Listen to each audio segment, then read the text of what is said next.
40절부터 51절까지 말씀입니다. 40절부터 51절까지 말씀 중에서 46절 말씀을 함께 보겠습니다. 46절 말씀입니다. 한 절만 같이 보겠습니다. 시작. 나다나엘이 이르되 나사렛에서 무슨 선한 것이 날 수 있느냐? 빌립이 이르되 와서 보라 하니라. 아멘. 우리 한 번 더 읽겠습니다. 시작. 나다나엘이 이르되 나사렛에서 무슨 선한 것이 날 수 있느냐? 빌립이 이르되 와서 보라 하니라. 아멘. 우리 제목 같이 읽겠습니다. 시작. 하나님의 아들이 선택한 사람들 와서 보라. 두 제자 베드로, 빌립, 나다나엘.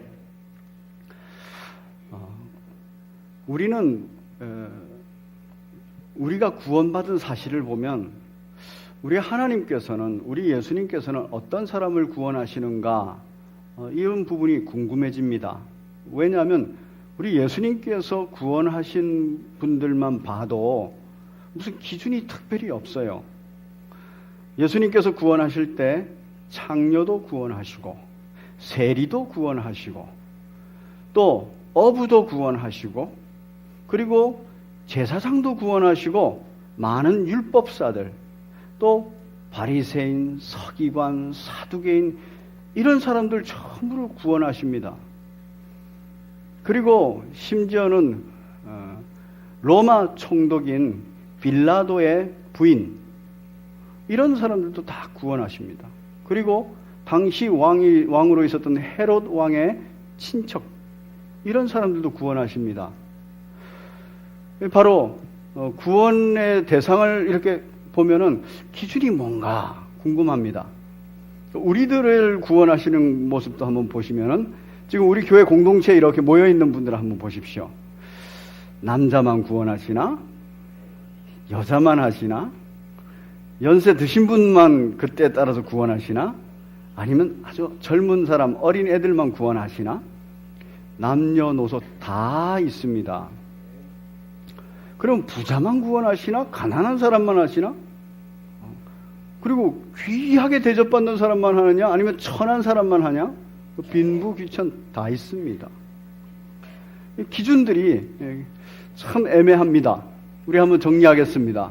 하나님 아들, 하나님의 구원의 대상, 누구를 도대체 구원하시는가? 창녀, 세리, 어부, 제사장, 율법사 이런 사람들 우리 예수님이 구원하셨습니다.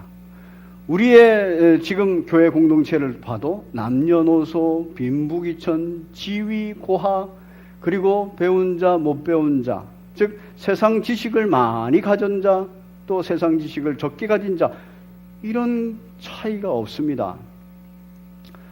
뭐 얼굴이 예쁜 사람만 모였나? 그렇지 않습니다. 돈 많은 사람 모였나? 그렇지 않습니다. 권력 있는 사람 모였는가? 그렇지 않습니다.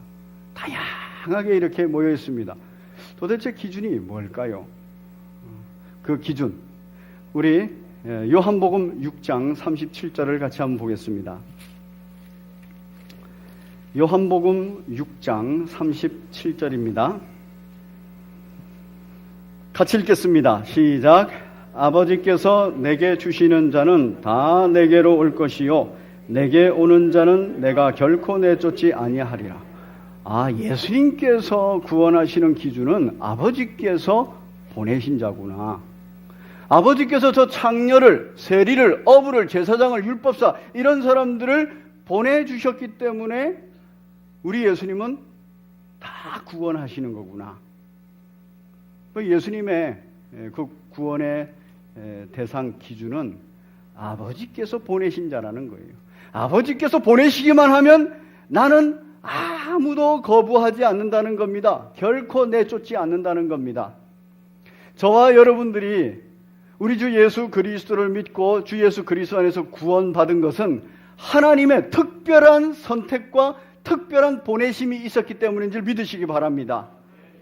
이게 은혜예요. 내가 믿음이 좋아서, 내 직업이 좋아서, 내가 지식이 많아서, 내가 잘나서, 내가 예뻐서, 돈이 많아서, 권력이 있어서 이래서 여기 온 게 아닙니다. 하나님 아버지께서 여러분에게 특별한 은혜를 베푸시사 선택하시고 그리고 그 선택해서 예수님한테로 보냈기 때문에 우리가 예수님께 가서 믿음으로 말미암아 구원받은 것입니다. 그러면 이 하나님의 선택에 대해서 우리는 어떻게 생각합니까? 아니, 하나님의 선택, 그 좀 불공평한 선택 아닙니까? 그렇지 않습니다. 세상에서는 차별이 있습니다. 세상에서는 불공평이 있습니다. 세상 사람이 하면 차별이 있고 세상 사람이 하면 불공평이 있습니다. 그런데 우리 하나님은 세상에 차별이 없는 그런 선택을 하십니다. 창조주의 아주 공의롭고 그리고 공의만 있는 게 아니에요. 아주 긍휼한 마음으로 이 놀라운 하나된 사랑의 마음으로 저와 여러분을 선택하시고 저와 여러분을 예수님께로 보낸 것입니다. 그리고 이것은 결과적으로 아주 공평하고 자비로운 절대 주권적인 선택입니다. 그렇기 때문에 우리는 여기에 대해서 한거할 수 없습니다. 그냥 믿음으로 감사합니다. 참으로 나 같은 죄인에게 은혜 베푸심을 감사합니다. 나를 선택해 주시고 그리고 나를 예수님에게 보내주셔서 우리 예수님께서 거절하지 않으시고 다 나를 구원하여 주심을 감사합니다. 저와 여러분들에게는 이 감사만 있어야 할 줄로 믿습니다. 구원의 대상은 바로 하나님의 뜻이라는 거예요. 하나님의 은혜라는 것입니다. 하나님의 선택이라는 것입니다. 지금 저와 여러분은 그 은혜 가운데 있습니다. 그러면 이렇게 구원의 대상을 놓고 구원하는 방식은 어떤가? 여러분, 구원하는 방식이 어떤가요? 한번 정리하겠습니다. 하나님 아들의 구원 방법. 하나님이 보내주시면 어떻게 구원하느냐 하는 거예요. 와서 보라 하는 방법이 있습니다. 우리 1장으로 한번 다시 넘어갑니다. 요한복음 1장. 예수님께서 말씀하십니다. 우리 39절 시작. 예수께서 1장 39절입니다. 시작. 예수께서 이르시되 와서 보라 됐습니다. 그리고 또 다음 우리가 46절입니다. 시작. 나다나엘이 이르되 나사렛에서 무슨 선한 것이 날 수 있느냐? 빌립이 이르되 와서 보라. 예수님도 와서 보라 하고 빌립도 와서 보라 합니다. 그러면 와서 보라 하고 말을 한 자가 있지요. 바로 예수님께서 말씀하셨고 그리고 빌립이 말을 했습니다. 와서 보라. 오래전에 구약의 예언이 있습니다. 이 구약의 예언 요한복음에서 굉장히 중요하게 다룹니다. 바로 구약의 예언에 맞춰서 세례 요한에게 질문을 하지요. 네가 그리스도냐? 네가 아담에게 약속했던 여자의 후손, 즉 성령으로 잉태된 하나님의 아들이냐? 네가 그리스도냐? 이렇게 묻는 겁니다. 두 번째 묻습니다. 너가 능력의 종 엘리야냐? 그건 오해가 있는 거예요. 당시 사람들은 말라기에서 예언한 엘리야가 능력의 종 엘리야인 줄 압니다. 그렇지만 말라기에서 예언한 엘리야는 어떤 엘리야냐면은 주님을 예비하는, 주님의 심판을 미리 와서 준비해주는 그 엘리야였습니다. 그런데 그 능력의 종 엘리야냐? 이렇게 물었으니까 요한은 아니다 이렇게 말하는 겁니다. 또 세 번째가 있습니다. 모세에게 예언했던 그 선지자, 너와 같은 선지자, 나와 같은 선지자, 그 선지자냐?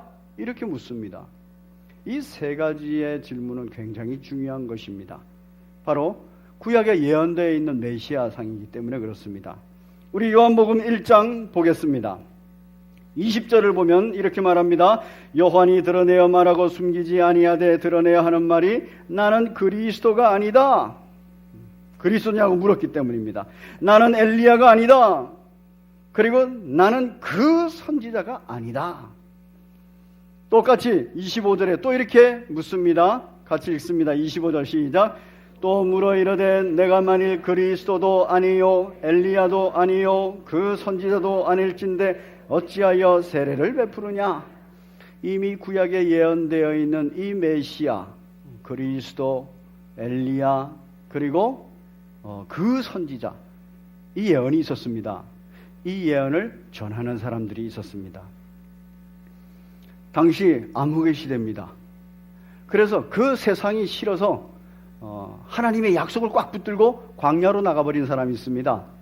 그 사람들이 사해 근처, 그 근처 광야에서, 그 동굴에서 생활하면서 공동체 생활을 했습니다.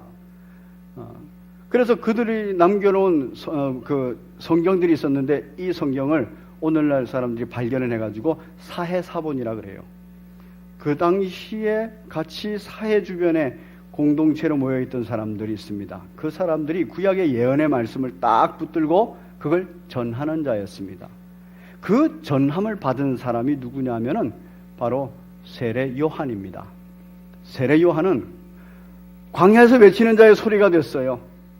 그는 하나님으로부터, 성령으로부터 자신의 사명을 부여받았으나, 그러나 아주 구체적으로 구약의 예언이 뭔지 배운 데는 바로 그 광야에 있는 그 공동체에서 배운 것입니다.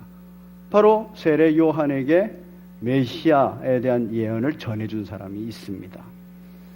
세례 요한이 그 예언을 듣고 광야에서 외치는 자의 소리가 됐습니다. 그때 세례 요한을 따르는 두 제자가 있었습니다. 요한복음을 기록한 사도 요한이고, 그리고 안드레입니다. 이 세례 요한은 자신이 본 걸 그들에게 전해줍니다. 예수님이 세례받으러 오는 것을 보고 저는 하나님의 어린 양이다. 세상 죄를 지고 가는 하나님의 어린 양이다. 저는 하나님의 아들이다. 그렇게 말을 합니다. 그리고 이 두 제자는 바로 그 얘기를 듣고 예수님을 쫓아갑니다. 예수님과 함께 거하고 싶어서 말을 합니다. 그때 예수님께서 와 보라 하고 함께 대화하시고 질문에 응하시고 함께 거닐게 되었다 말합니다. 그리고 나서 안드레가 하나님의 영광을 보았어요. 메시아를 보았어요. 바로 그리스도를 보았고 바로 그 선지자를 보았습니다. 그래서 감사와 감격이 넘쳐요. 기쁨이 넘쳐가지고 그가 다시 또 두 제자가 중에 한 사람 안드레가 베드로에게 복음을 전합니다. 내가 메시아를 만났다. 베드로가 영접합니다. 그런데 또 한 사람이 등장합니다. 누구냐면 빌립입니다. 우리 예수님께서 빌립을 부르셔요. 그런데 이미 빌립은 그 전에 예수님에 대한 소식을 들었다는 것을 바로 성경이 말을 하고 있습니다. 뭐를 통해서 말을 하고 있냐 하면 바로 44절입니다. 1장 44절 같이 읽겠습니다. 시작. 빌립은 안드레와 베드로와 한 동네 베세다 사람이라. 이 말이 해주는 것은 뭐냐면 안드레도 지금 예수님을 보고 메시아로 알고 그리고 막 감격해서 흥분해 있습니다. 그의 입에서 나가는 것은 메시아에 대한 복음 전파입니다. 베드로도 예수님을 만났고 그리고 그 베드로도 사람을 낚는 어부가 되었습니다. 그 입에서 나가는 것도 복음입니다. 그럼 당연히 한 동네 사람인 빌립에게도 바로 안드레와 베드로가 복음을 전했다는 얘기입니다. 그 얘기를 전하고 있었어요. 그래서 그분이 누군가 궁금하고 있는데 바로 예수님께서 부르신 겁니다. 그때 예수님을 바로 따라갑니다. 베드로에 의해서 그리고 안드레에 의해서 빌립이 전도를 받습니다. 그리고 빌립은 또 예수님을 만나고 나서 감격해서 메시아를 만난 그 기쁨으로 누구에게 복음을 전하러 가냐면 나다나엘입니다. 나다나엘에게 복음을 전하러 가는 것입니다. 여러분, 하나님 아들의 구원의 방법 굉장히 다양합니다. 어떤 사람은 구약의 예언을 접하면서, 어떤 사람은 직접 소개를 받으면서, 어떤 사람은 예수님으로부터 직접 부름을 받으면서, 어떤 사람은 친구의 소개로, 어떤 사람은 또 동네 사람들의 소개로, 그리고 어떤 사람은 형제의 소개로 이렇게 복음을 접하게 된 것입니다. 그런데 여기 공통점이 있습니다. 그 공통점 첫 번째, 전파하는 자가 있다는 것입니다. 로마서 10장인데 우리 한번 보겠습니다. 잠깐만요.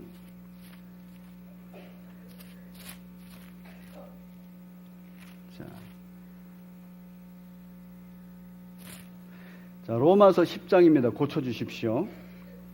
로마서 10장 13절부터 이렇게 보시면요. 누구든지 주의 이름을 부르는 자는 구원을 받으리라. 그런즉 그들이 믿지 아니하는 이를 어찌 부르리요? 듣지도 못한 이를 어찌 믿으리요? 전파하는 자가 없이 어찌 들으리요? 보내심을 받지 아니하였으면 어찌 전파하리요? 기록된 바 아름답도다. 좋은 소식을 전파하는 자들의 발이여함과 같으니라. 즉 전하는 자가 있었기 때문이라는 겁니다. 그 전하는 자는 보냄 받은 사람이라는 겁니다. 그 사람에 의해서 지금 바로 세례 요한도, 그리고 사도 요한과 안드레도, 그리고 베드로도, 그리고 빌립도, 나다나엘도 그렇게 복음을 접하게 됐다는 것입니다. 구원의 방식이 하나입니다. 전파하는 자가 반드시 있다는 것입니다. 왜냐하면 믿음은 들음에서 나기 때문입니다. 공통점 두 번째가 있습니다. 하나님의 영광을 보았대요. 세례 요한이 예수님을 딱 보았을 때, 와, 하나님의 어린 양의 영광이로다, 하나님의 아들의 영광이로다 보았습니다. 그래서 제자들에게 전했습니다. 여러분, 세례 요한 자기의 제자를 예수님의 제자로 보낸다는 것은 그 영광을 보지 않고는 안 되는 거예요. 그 영광을 보고 정말 예수님과 내가 비교할 수 없는 존재다 하는 것을 인식하지 않으면 보내지 못합니다. 겸손하지 않으면 보내지 못합니다. 세례 요한은 그 영광을 보았기 때문에, 하나님의 아들의 독생자 아들의 영광이 얼마나 큰지를 봤기 때문에 자신이 겸손해질 수밖에 없었던 거예요. 내 제자가 아니라 저분의 제자가 되는 것이 옳다 해서 보내는 것입니다. 안드레가 예수님과 함께 대화하고 예수님과 함께 거닐었습니다.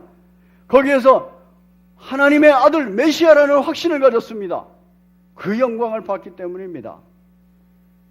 베드로도 그 영광을 봤습니다. 빌립도 그 영광을 봤습니다.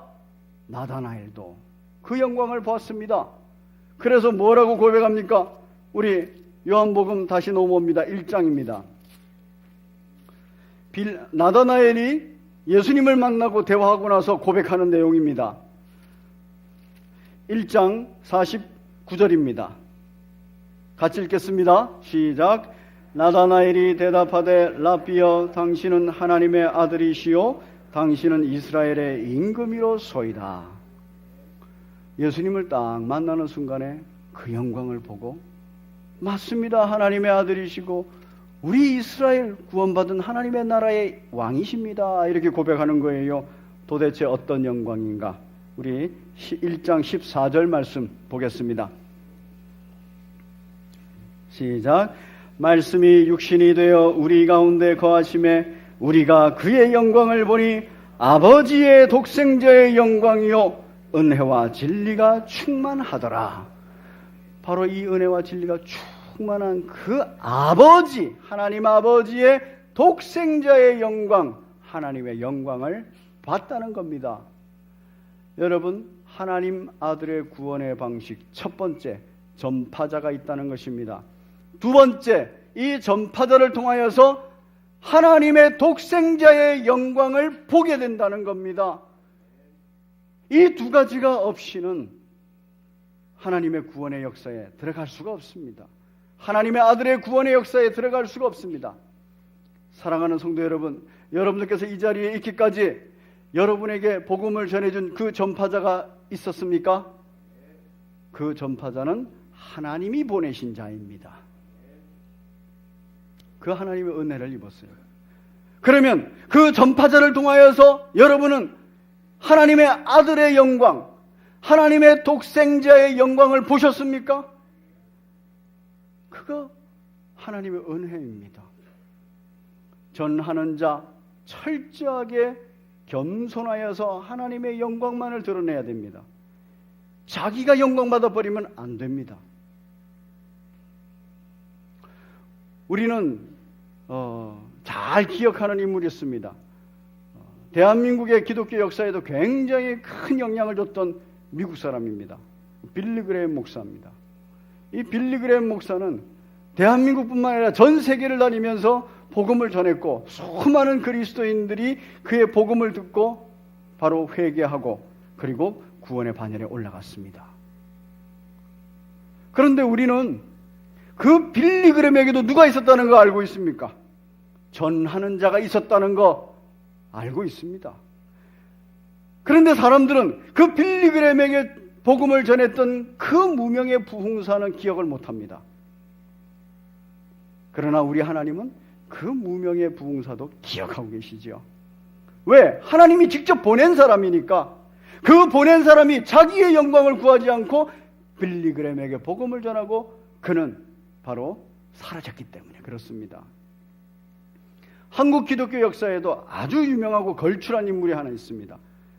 1907년 대한민국 전체 대부흥운동의 주역인 사람입니다. 민족 33인에 독립운동 선언문 33인에도 이름이 올라 있는 사람입니다. 굉장히 영향력이 있는 사람입니다. 그리고 우리나라에서 가장 처음으로 목사 안수를 받았던 6명 중에 한 명입니다. 누구냐면 길선주 목사님입니다. 길선주 목사님은 대단한 영향을 끼쳤고 또 대단히 역사 속에서 존경받습니다. 그런데 길선주 목사님에게도 누가 있었다는 거 우리 알고 있습니까? 복음을 전한 사람이 있었다는 겁니다. 그 전한 사람에 대해서는 우리가 거의 기억을 못합니다. 하도 기억을 못하니까 누군가가 연구를 했습니다.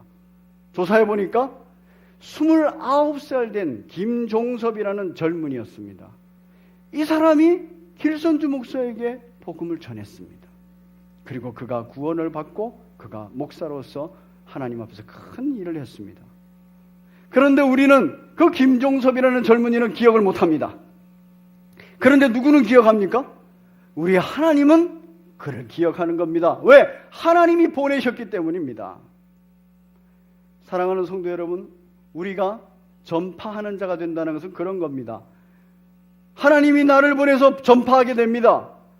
그럴 때 내가 내 복음을 듣고 내가 전하는 이 복음을 듣고 하나님 앞에 구원받는 그 사람이 어떤 인물이 될지는 아무도 모릅니다. 여러분이 교회 학교 선생님이 됩니다. 청년 공동체 지도자들이 됩니다. 여러분들에 의해서 지도받고 여러분들에게서 교훈받은 그 사람이 어떤 인물이 될지 우리는 알지 못합니다. 단지 우리는 해야 될 일, 하나님의 보내심 받은 자로서 복음을 전하는 일만 성실히 하면 됩니다. 그러면 쓰시는 분은 하나님이시고 나를 기억하시는 분도 하나님이신 줄 믿습니다. 왜 저 사람처럼 되지 않았을까? 여러분, 안드레를 한번 생각해 보십시오. 안드레는 성경에서 그 이름이 12제자 이름 나올 때 등장합니다. 그리고 그 안드레는 오병이어의 이적을 일으킬 때 그 오병이어를 가지고 있는 꼬마를 예수님께로 인도한 사람으로 등장을 합니다. 그 안드레는 헬라 사람이 예수님을 방문했을 때 예수님께로 인도한 사람으로 등장합니다. 그런데 안드레가 복음을 전하고 안드레를 통하여서 구원받게 된 베드로는 어떻습니까? 안드레하고는 상대가 되지 않도록 유명해져 버립니다. 그는 예수님으로부터 이름도 부여받습니다. 그는 예수님 앞에서 믿음으로 고백합니다. 주는 그리스도시요 살아계신 하나님의 아들이십니다. 그는 예수님의 수제자가 되어 있습니다. 그는 예수님께서 항상 데리고 다녔던 베드로, 야고보, 요한 이 세 사람 중에 하나입니다. 안드레는 껴있지도 않습니다. 그는 이후에도 사역할 때 한 번 설교하면 3,000명씩 구원을 받습니다. 교회 최고 지도자가 됐습니다. 안드레는 그 이름이 없습니다.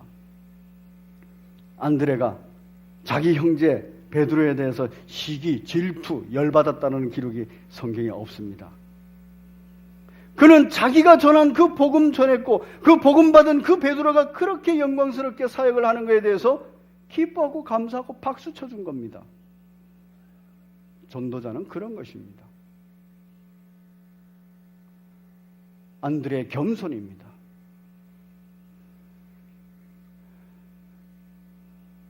하나님의 영광을 본 자 또한 겸손할 수밖에 없습니다. 우리나라에 복음을 전한 선교사님 중에 언더우드라는 선교사님이 있습니다. 의사 선교사입니다. 이분은 복음 전하기 위해서 오자마자 한국말을 열심히 배웠습니다.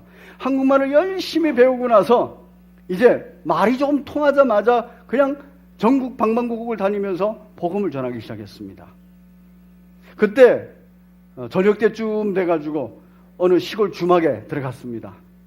주막에 들어가서 이제 밥을 시켜서 먹습니다. 그런데 그 당시에 이 코쟁이 백인이 왔으니, 그것도 시골 동네에 왔으니, 한 번도 보도 못한 괴물 같은 사람이 왔으니까 온 동네 사람이 다 모였습니다. 저 뭘 하나 구경거리입니다. 그걸 의식하면서도 밥을 먹습니다. 그런데 어느 개구진 젊은 어떤 청년이 얘기를 합니다. 저것이 밥도 먹을 줄 아네? 아니, 저것이라고 얘기하는 거예요. 사람이 아니라 물건 취급을 하는 거죠. 짐승 취급을 하는 거죠. 저것이 밥도 먹을 줄 아네? 하니까 언더우드 선교사님이 뭐라 하는지 아십니까? 예, 저는 국도 먹을 줄 압니다. 그러니까 이 젊은이가 또 말했습니다.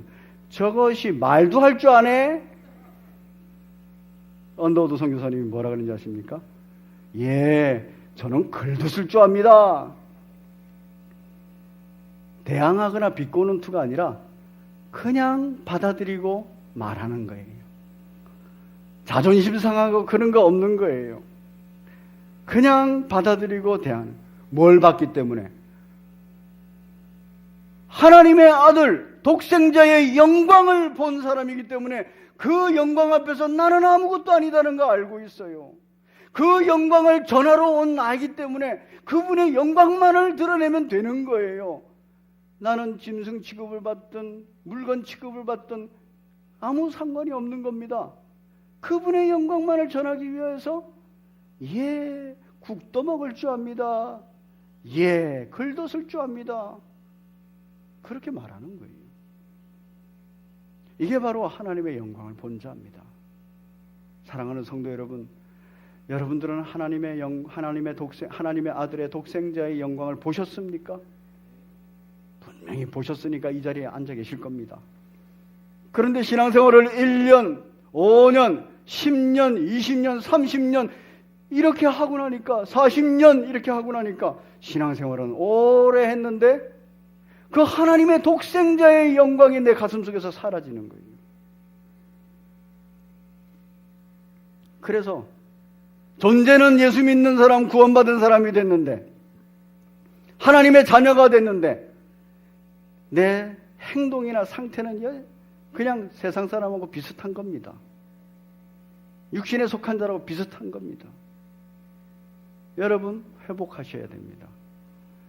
복음을 다시 들어야 됩니다. 그리고 독생자, 하나님의 독생자의 영광을 다시 봐야 됩니다. 그렇게 볼 때 우리는 하나님의 아들의 영광, 이스라엘 임금의 영광을 봅니다. 나다나엘이 고백합니다. 당신은 하나님의 아들이요, 당신은 이스라엘의 임금이로소이다. 영적 변화를 가져옵니다. 그 영적 변화는 육적 변화를 가져옵니다. 여러분, 안드레의 얘기를 듣고 베드로가 예수님께로 갑니다. 왜 그랬을까요? 베드로가 봤을 때 안드레가 변한 겁니다. 전에 세례 요한을 쫓아다닐 때 얼굴하고, 세례 요한을 쫓아다닐 때 그 목소리하고, 세례 요한을 쫓아다닐 때 말하고 달라진 거예요. 메시아를 만나고 예수님을 만나고 영적 변화가 일어나니까 그 표정이 달라지고 그 말이 달라지고 그 행동이 달라진 겁니다. 그래서 그 짧은 순간에도 느끼는 거예요. 그래서 베드로가 안드레를 쫓아서 예수님을 만나러 가는 겁니다. 나다나엘은 왜 빌립을 따라갔을까요? 성경을 보면요, 빌립은 예수님을 만나고 나서 너무 기쁘고 행복해서 이제 나다나엘을 찾아가서 복음을 전합니다. 구약에서 예언한 그 메시아, 그 그리스도가 왔다. 내가 만났다. 그는 나사렛에서 나셨다 얘기를 했어요. 그러니까 나다나엘이 딱 뭐라 그럽니까? 아니, 구약에 예언되어 있는 메시아는 베들레헴에서 난다 그랬지 나사렛에서 무슨 선한 것이 나오겠느냐 이렇게 말을 했습니다. 그런데도 나다나엘이 이 빌립을 쫓아서 예수님 만나러 갑니다. 그렇게 엉성한 얘기를 했는데 갑니다. 그냥 한마디 와서 봐라 이 얘기밖에 못했어요. 그런데 나다나엘이 갑니다. 왜 그랬을까요? 평소 때 동네에서 만나던 빌립하고 달라진 겁니다. 평소 때 빌립하고 만났던 그 빌립의 눈빛이, 표정이, 행동이 달라진 겁니다. 나다나엘이 빌립을 만났을 때 말은 어눌하게 구약의 예언도 제대로 전하지도 못했지만, 그런데 그 눈빛이 달라졌고 그 말하는 내용이, 그리고 그 말하는 확신이 달라진 거예요. 그리고 그 행동이 달라진 거예요. 순간 만나도 그걸 느낄 수 있는 겁니다. 변화입니다. 하나님의 독생자의 영광을 본 자, 예수 그리스도를 인격적으로 만난 자, 그 변화가 있습니다. 그 변화는 눈빛에서, 얼굴 표정에서, 그리고 입에서 나오는 말에서, 그리고 행동에서 달라지는 것입니다. 그것 때문에 나다나엘이 빌립을 쫓아서 예수님을 만납니다. 그리고 예수님을 만나고 나서 고백합니다. 아, 랍비시여, 당신은 정말 하나님의 아들 맞습니다. 당신은 이스라엘의 임금 맞습니다. 우리 같이 한번 읽어보겠습니다. 49절입니다. 49절입니다. 시작. 나다나엘이 대답하되 랍비여, 당신은 하나님의 아들이시요 당신은 이스라엘의 임금이로소이다. 고백하는 거예요. 우리들에게 영적 변화가 있습니까? 그것이 차고 넘쳐서 육적인 변화로 나타납니까? 여러분의 표정에서, 여러분의 눈빛에서, 여러분의 입술에서, 여러분의 행동에서. 우리 회복해야 됩니다.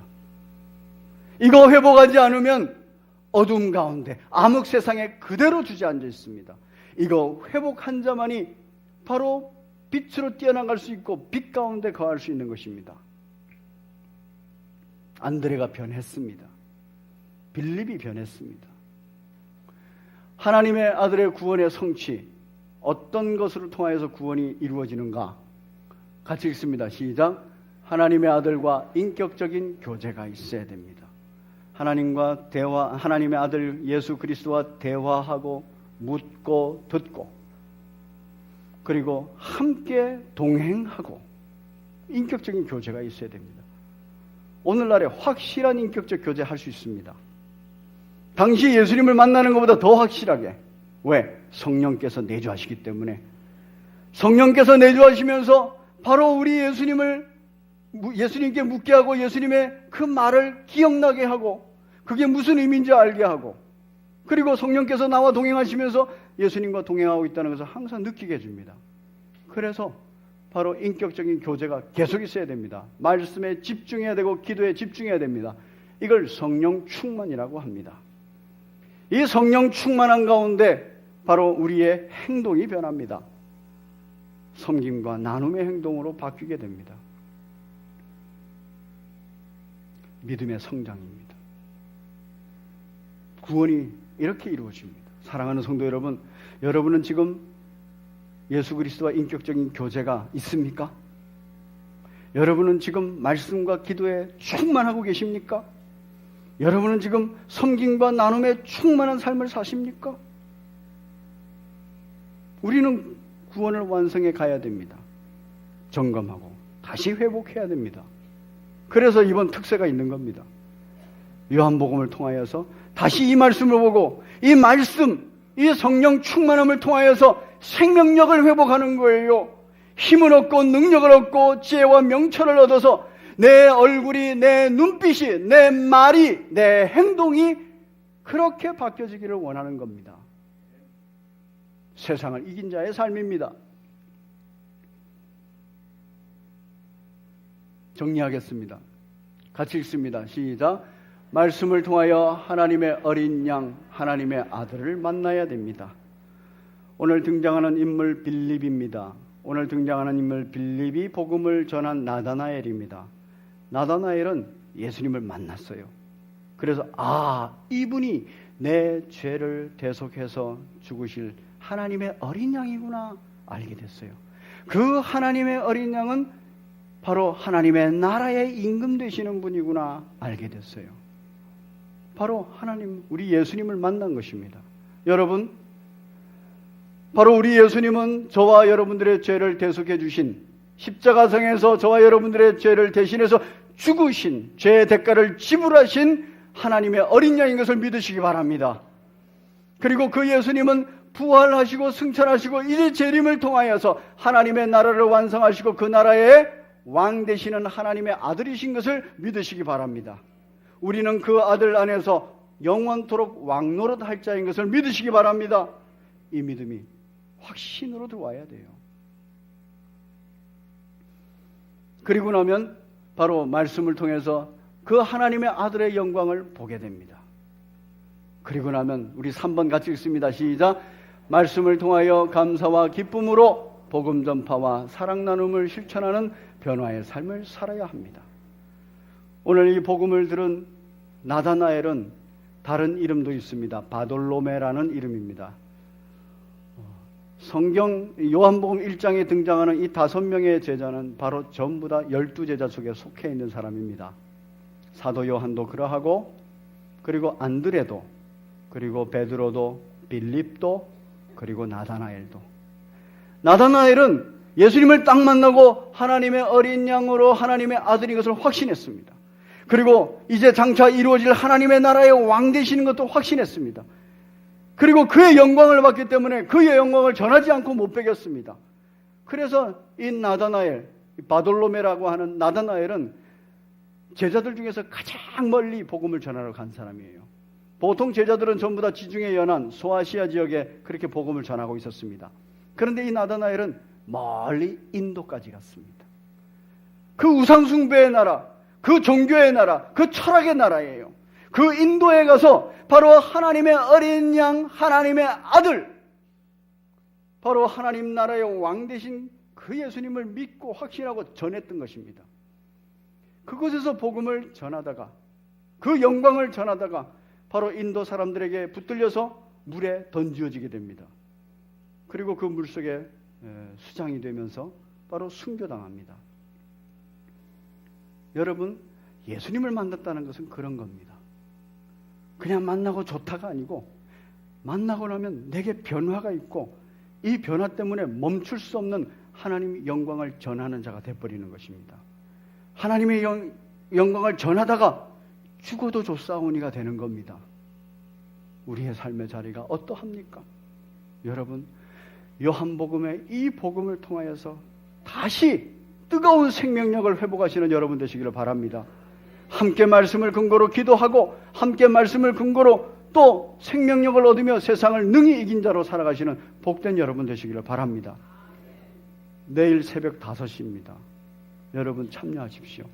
그리고 이번 특세 동안에 요한복음 강의하는 동안에 매일 요한복음을 한두 번씩 통독을 하십시오. 그러면 틀림없이 내 속에서 새로운 변화, 영적 변화, 그리고 내 삶의 자리에서 새로운 변화, 육적 변화가 일어날 줄로 믿습니다.